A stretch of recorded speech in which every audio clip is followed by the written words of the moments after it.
I am Robyn Evette Davis, and I am an actorholic. I want to introduce a longtime friend of mine, actress friend of mine, Robyn Evette.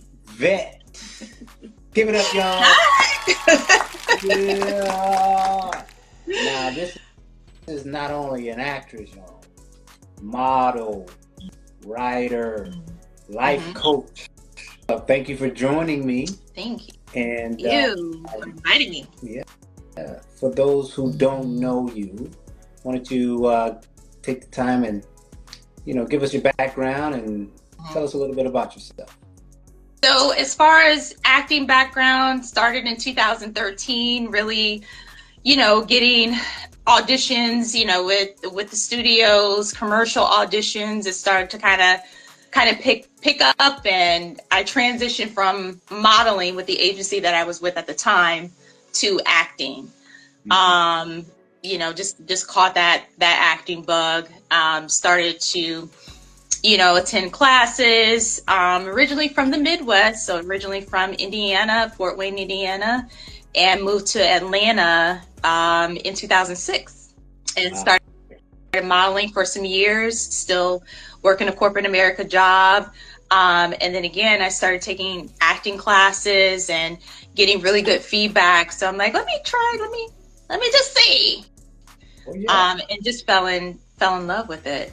So yeah. You certainly have the acting chops, from the reel that you sent to me. He was like, what you gonna do? Like, everybody likes that part for Fatal Attraction.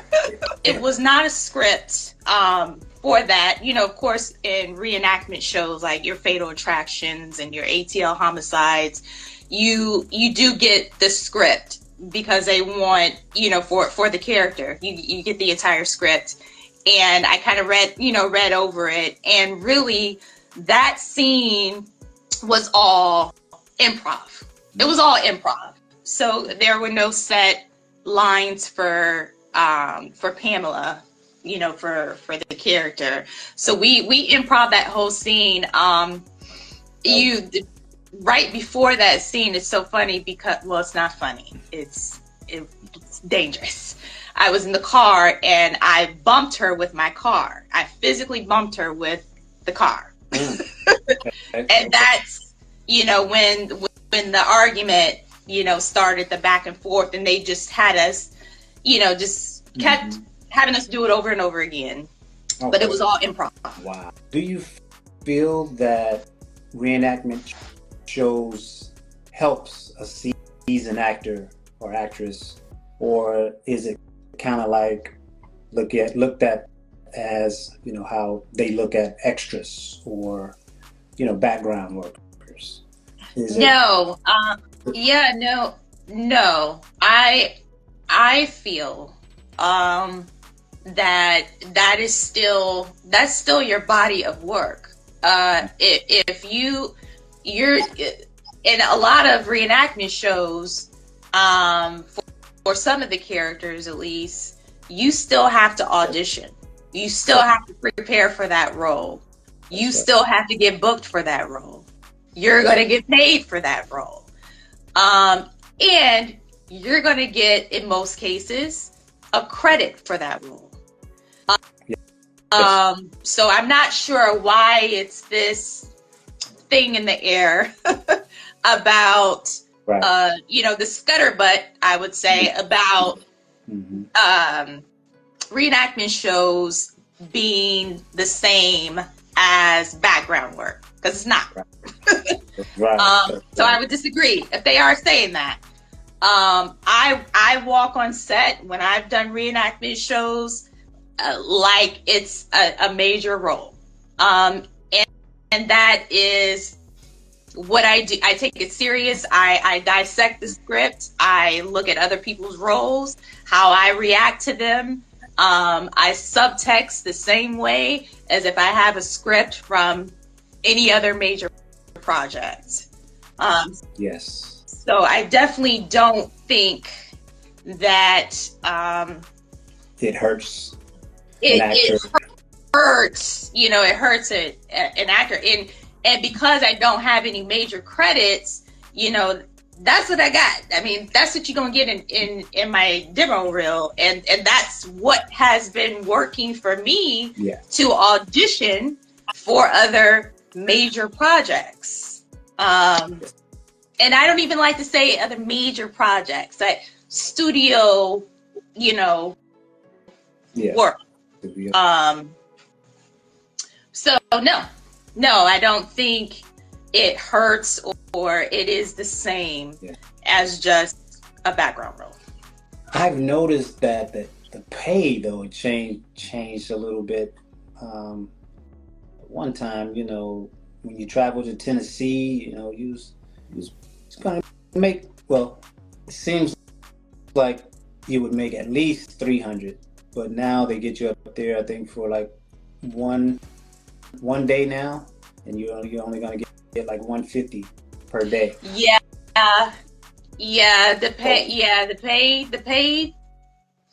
pay changes. I haven't really paid too much attention to it. But I have noticed, just kind of going through Actors Access, that it has changed.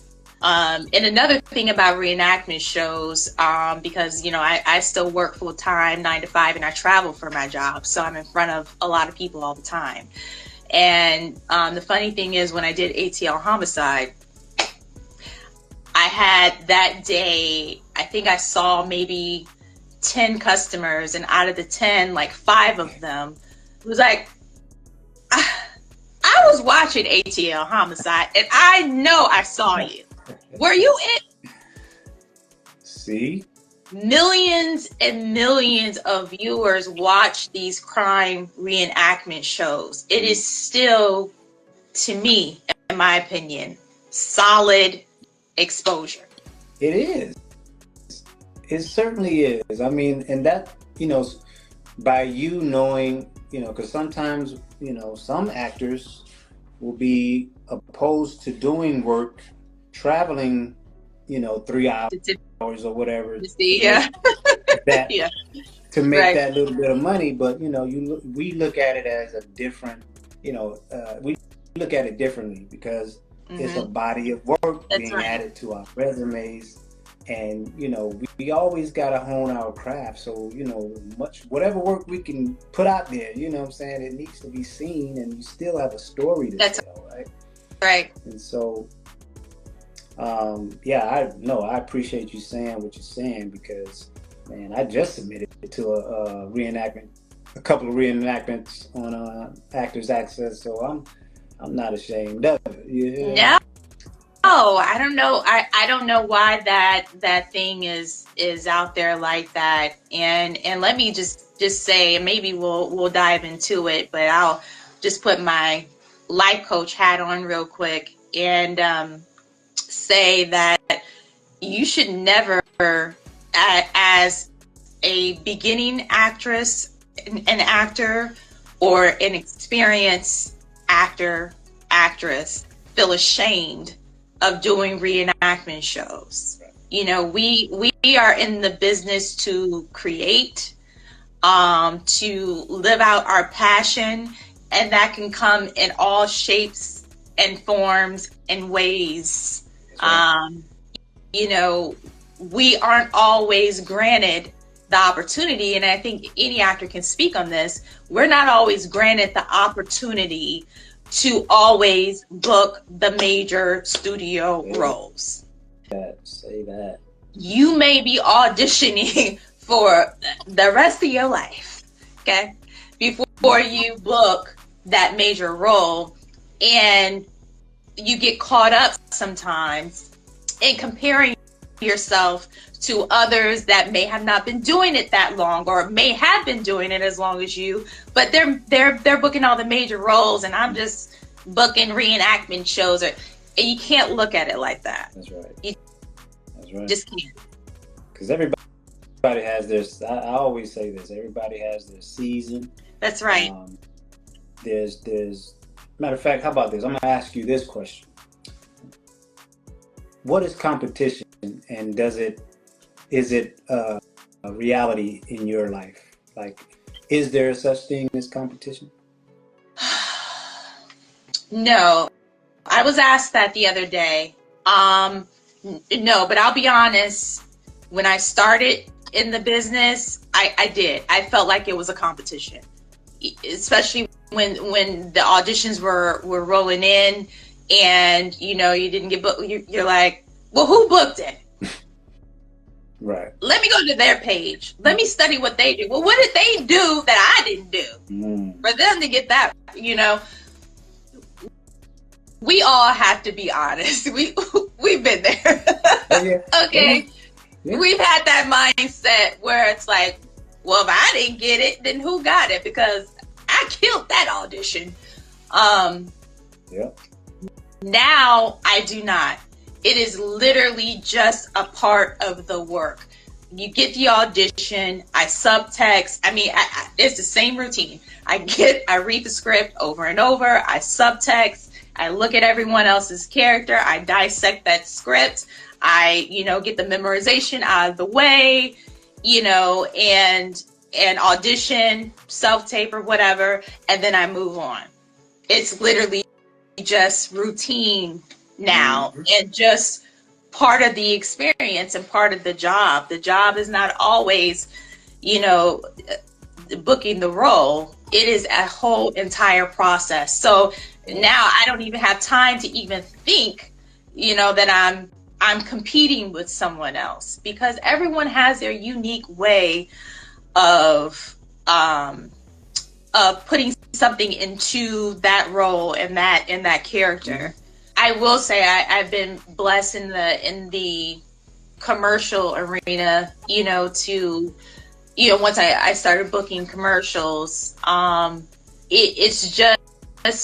it's a particular way that they want lines said, or that it's always a little something that you did just a little different for you to book that role. And I hear that from, the directors once I'm on set. Oh, it's because you said it this way. Like how it gets very, like you said, very specific sometimes.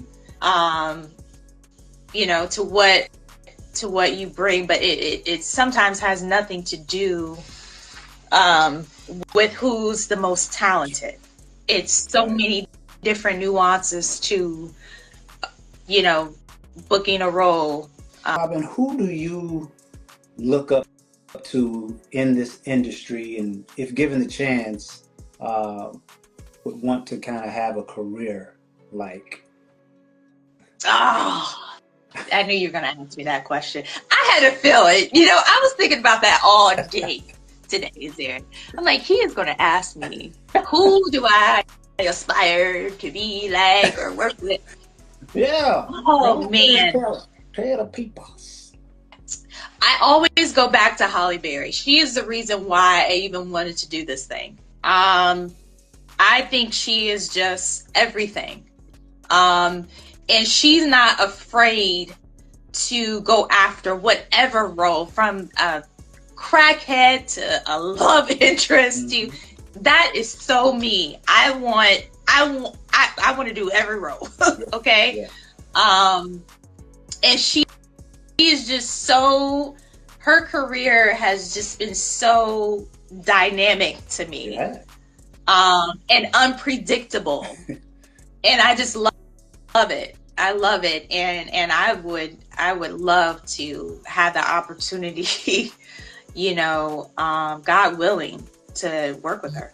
Some actors, they say, oh, they use different techniques, method, or whatever. It is like, it does feel kind of like a zoning out, because if I'm in my head and I'm overthinking it, then I'm just being Robyn, because I do suffer from anxiety, and I have anxious moments, and I am overthinking on a day-to-day basis. So I do have to literally zone out and become that person, and be careful not to judge that character, as well. That's right. Because I'm no longer Robyn. I'm Pamela. Now, as a Black actress, what's your opinion about where the industry is with Black actresses? Like, do you think they're fairly compensated, treated? I know this is a deep one. I know, but I gotta ask, man, because I said to myself, he's gonna ask that. This is not a new conversation. This has been the same conversation that has literally been happening for decades and decades. And it's still happening. Viola Davis mentioned it. Monique, mentioned it as well. And it's clear that it's an issue. Okay. Yeah. But it's although we progress, we still have a long way to go. Very. As far as equality, we're still fighting the good fight. Okay. I don't think anyone should get down on her for speaking her truth. I know there are a lot of other Black famous actresses that have spoke up and said, well, that's not my story. My story is a little different. Or there are some people who can relate. Everybody has their opinion. But mine is that we're still fighting the good fight, as far as, getting equal pay and equality, and who's going to be brave enough to say anything about it. When do you know when it's your time to speak up about it? What are you using your platform for? She's using her platform to state something that has happened to her personally, that I'm sure she's experienced with other people, it happening to other actresses, and it's her truth, and it's definitely clear that we need to continue to fight and speak up for equality. Absolutely. And being brave enough to do so.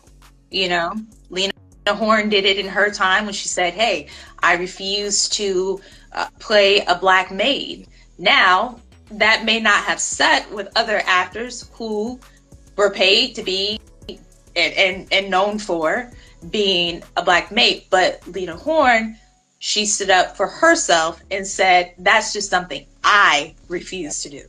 And you can take it or leave it. What is your ultimate goal as an actress, and where would you like to be, let's say, in the next 5 years?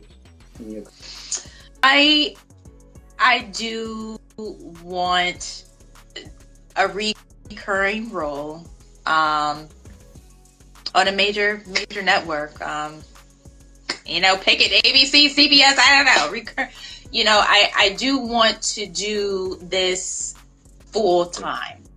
Absolutely.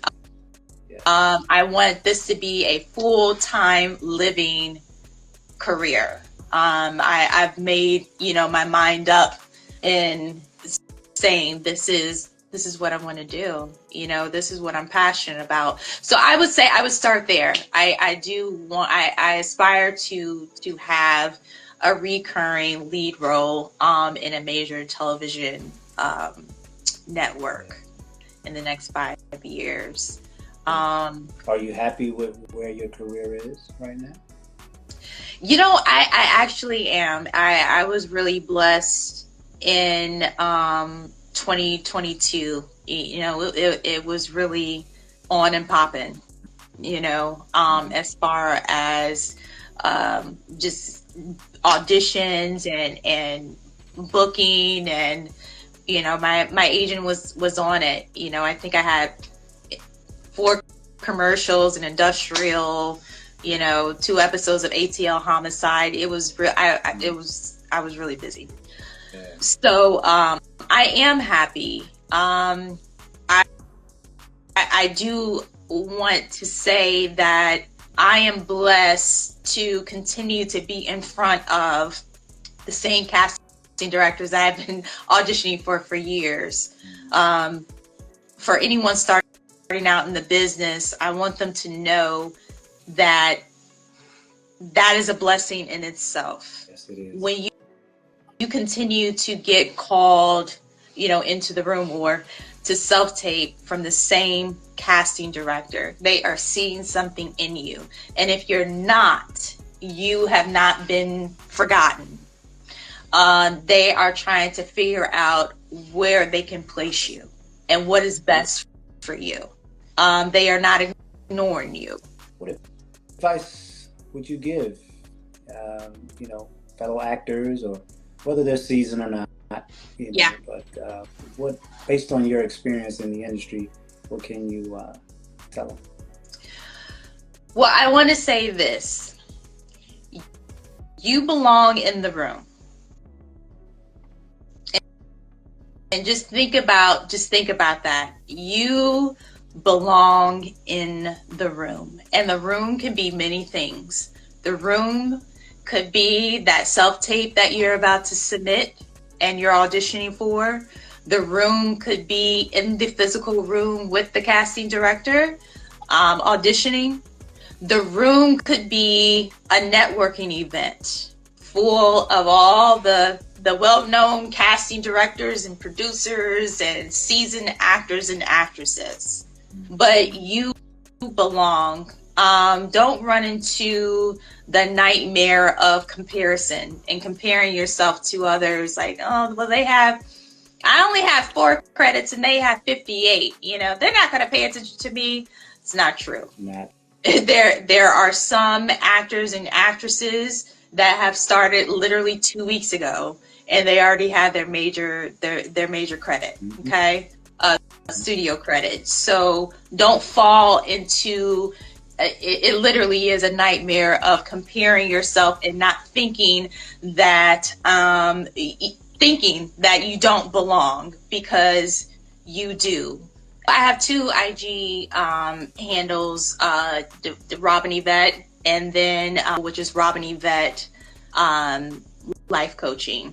Keep going with that gift you got, that God gave you, girl.